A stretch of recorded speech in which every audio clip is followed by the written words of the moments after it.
अस्सलामुअलैकुम। और जनाब, मेरे कराची मुर्तज़ा वहाब साहब का कहना है कि कराची की जो अंदरूनी गलियां हैं वो केएमसी के अंडर में नहीं आती। चलें, आप ठीक कह रहे हैं, वो केएमसी के अंडर में नहीं आती, वो टाउन चेयरमैन्स के अंडर में आती हैं। लेकिन जो इस टाइम पे कराची की मरकज़ी शाहराएँ, मेन शाहराएँ रोडें हैं, वो किसके अंडर में आ रही है वो पहले आप बता दें, क्योंकि मैं चंद रोडों का जिक्र करूँगा। बेशक वहाँ पर डेवलपमेंट का काम चल रहा है, लेकिन आवाम अज़ियत का शिकार है।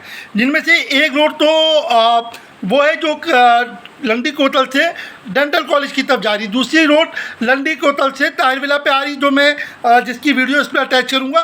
तीसरी रोड वो है जो कि करीमाबाद वाली है, जहाँ पे हादसा भी हुआ था, एक बंदे का मोटरसाइकिल सवार अंदर गिरा था। चौथी रोड जो मेन रोड है वो जो कराची यूनिवर्सिटी की है, वो रोड है।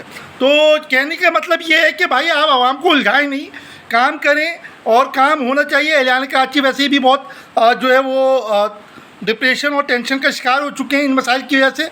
इनको हल करें। जज़ाकल्लाह, अल्लाह हाफ़िज़।